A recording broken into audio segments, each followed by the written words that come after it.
না, জেতার জায়গা ছিল না কোথাও, হয়তো কম বেশি হতে পারতো 2-4 হাজার, জেতার জায়গা কোথাও ছিল না।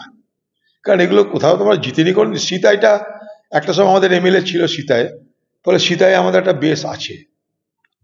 কোচবিহারে যে সীতাই, সেখানটা আমাদের একটা বেস আছে এই কারণে যে সেখানে আমাদের এমএলএ ছিল এর আগে। বাকি কোথাও আমাদের কিছু ছিল না। একজোট হলে তো 2-4 হাজার এদিক ওদিক হতে পারত, জিততাম এ কথা বলার ধৃষ্টতা আমার নেই।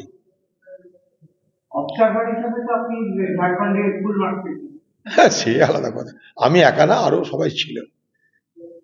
বিশেষত ওখানটায় ভোটটা হয়েছে মূলত হেমন্ত সোরেনের নেতৃত্বে এবং রাহুল গান্ধীর প্রতি যে এলাকার মানুষের যে সহানুভূতি আছে, যে বিশ্বাস আছে, এই দুয়ের প্রতিফলন।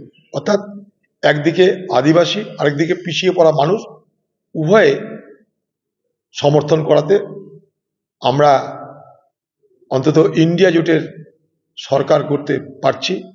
এবং কংগ্রেসও সেখানটায় 16টা আসন পেয়ে, মানে আমরা সেখানটায় আমাদের যেটা জায়গা ছিল সেই জায়গাটা আমরা ধরে রাখতে সক্ষম হচ্ছি। আরেকটু ভালো প্রিপারেশন নিলে আরো ভালো রেজাল্ট হতো। নিশ্চয়ই আগামী দিনে আমাদেরকে যখন জিজ্ঞেস করবো তখন আমরা সেই রিপোর্টটা দেবো। কারণ প্রার্থী বাছাই নিয়ে বহু সময় আমাদের অতিক্রান্ত হয়েছিল ঝাড়খণ্ডের নির্বাচনে। প্রার্থী বাছাই নিয়ে একটা কনফিউশন নানা রকমের তৈরি হয়েছিল, ফলে সেগুলো যদি দ্রুত করে ফেলতে পারতাম তাহলে হয়তো আরো ভালো রেজাল্ট হতো। দেখুন, এবার তো বিজেপির টার্গেট যে জয়টা ওরা পেল, সেই জয়টাকে ধরে অন্যান্য রাজ্যে তার প্রভাব প্রতিপত্তি বাড়ানো। বিজেপি পার্টি এমন একটা পার্টি যারা সারাটা বছর ধরে ভোট করে, স্বাভাবিকভাবেই তাদের প্রোগ্রাম সেইভাবেই চলে।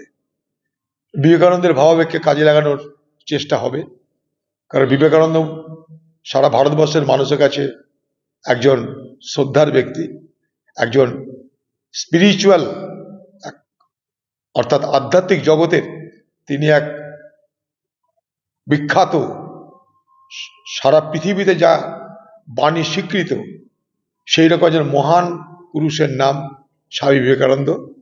তাই তাকে বিজেপি পার্টি তাদের সুযোগ পেলে ব্যবহার করার চেষ্টা করবে, এটার মধ্যে আতিশয্য কিছু নেই। দেখুন, আমি বললাম তো সীতায় উত্তরবঙ্গে একমাত্র আমাদের কথা বলছি, সীতায় আমাদের একটু জায়গা ছিল। বাকি তাদের বিজেপি পার্টির ব্যর্থতা এক। 2 নম্বর, যেখানে যে ক্ষমতায় সেখানে সে কিন্তু উপনির্বাচনে জয়ী হয়েছে। কর্ণাটকে কংগ্রেস ক্ষমতায়, সেখানে উপনির্বাচনে সবকটা আসন কংগ্রেস পেয়েছে, যেখানে সাধারণত উপনির্বাচন এটা হয়। তার মধ্যে পশ্চিমবঙ্গের রেজাল্ট নিশ্চয় তৃণমূলের পক্ষে গেছে। আমি জানি না কত মানুষ ভোট দিতে পেরেছে বা পারেনি, তবে ফলাফল তৃণমূলের পক্ষে গেছে, এটা তো অস্বীকার আমরা কেউ করতে পারি না। তাই তৃণমূল 6-0 হয়েছে, কর্ণাটকে কংগ্রেস 3-0 হয়েছে, বিরুদ্ধে কেউ নেই। দেখুন, তৃণমূল দলের মধ্যে তো দুটো সংঘাতের বাতাবরণ তৈরি হয়েছে। যে যাই করুন, সত্যটা তো এইটাই যে খোকাবাবু সে তৃণমূলের সৃষ্টি, এখানে কোনো দ্বিমত আমার নেই। অর্থাৎ সে মমতার সৃষ্টি। মমতা তৃণমূল দলটাকে তার পারিবারিক দলে রূপান্তরিত করেছে। সেখানে পরিবারের কর্ত্রী হিসাবে তিনি ঠিক করেন, প্রত্যেকের ভাগ্য নির্ধারণ করেন।